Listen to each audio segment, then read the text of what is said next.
بسم اللہ الرحمن الرحیم۔ حضرت عبداللہ بن عمر رضی اللہ عنہ فرماتے ہیں کہ میں نے رسول اللہ صلی اللہ علیہ وآلہ وسلم سے کئی بار یہ سنا۔ آپ صلی اللہ علیہ وآلہ وسلم فرماتے ہیں کہ بنی اسرائیل میں کفل نامی ایک شخص تھا جو ہمیشہ رات دن برائی میں پھنسا رہتا تھا۔ کوئی سیاکاری ایسی ہی تھی جو اس سے چھوٹی ہو، نفس کی کوئی ایسی خواہش نہ تھی جو اس نے پوری نہ کی ہو۔ ایک مرتبہ اس نے ایک عورت کو 60 دینار دے کر بدکاری کے لیے آمادہ کیا۔ جب وہ تنہائی میں اپنے برے کام کے ارادے پر مستعد ہوتا ہے تو وہ نیکبخت بید لرزاں کی طرح ترانے لگتی ہے۔ اس کی آنکھوں سے آنسوؤں کی جڑیاں لگ جاتی ہیں، چہرے کا رنگ فک پڑ جاتا ہے، رونگٹے کھڑے ہو جاتے ہیں، کلیجہ بانسوں اچھلنے لگتا ہے۔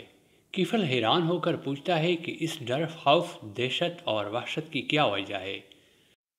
پاک باطن شریف النفس باعصمت لڑکی اپنی لڑکڑاتی زبان سے بھرائی ہوئی آواز میں جواب دیتی ہے، مجھے اللہ کے عذابوں کا خیال ہے۔ اس ذبوح کام کو ہمارے پیدا کرنے والے اللہ نے حرام کر دیا ہے۔ یہ فعل بد ہمارے مالک ذوالجلال کے سامنے ذلیل و رسوا کرے گا۔ منہم حقیقی محسن قدیمی کی یہ نمک حرام ہے۔ واللہ میں نے کبھی بھی اللہ کی نافرمانی پہ جرأت نہ کی۔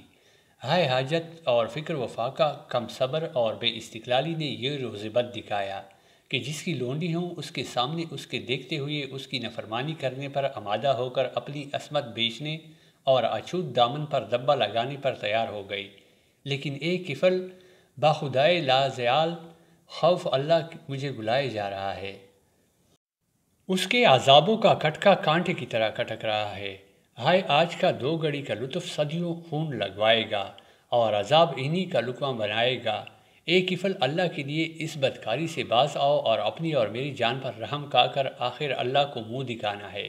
اس نیک نام نہاد اور پاک باطن اور عصمت بآب خاتون کے پر اثر اور بے لوث مخلصانہ سچی تقریر اور خیر ثوابی نے کفل پر اپنا گہرا اثر ڈالا، اور چونکہ جو بات سچی ہوتی ہے دل میں اپنا گھر کرتی ہے، ندامت اور شرمندگی ہر طرف سے گھیر لیتی ہے اور عذاب الہی کی خوفناک شکل ایک دم آنکھوں کے سامنے آ کر ہر طرف سے خطہ کے در و دیوار سے دکھائی دینے لگتی ہے۔ جسم بے جان ہو جاتا ہے، قدم بھاری ہو جاتے ہیں، دل تھرا جاتے ہیں۔ سو ایسا ہی کفل کو معلوم ہوا۔ وہ اپنے انجام پر غور کر کے اپنی سیاکاریاں یاد کر کے رو دیا اور کہنے لگا، ایک پاک باز عورت، تو محض ایک گناہ وہ بھی نہ کردہ پر اس قدر کبریائے ذوالجلال سے لرزاں ہے۔ ہائے میری تو ساری عمر اپنی بدکاریوں اور سیاہ اعمالیوں میں بسر ہو گئی۔ میں نے اپنے منہ کی طرح اپنے اعمال نامے کو بھی سیاہ کر دیا۔ خوف اللہ کبھی پاس بھی نہ جھکنے دیا، عذاب الہی کی کبھی بولے سے بھی پرواہ نہ کی۔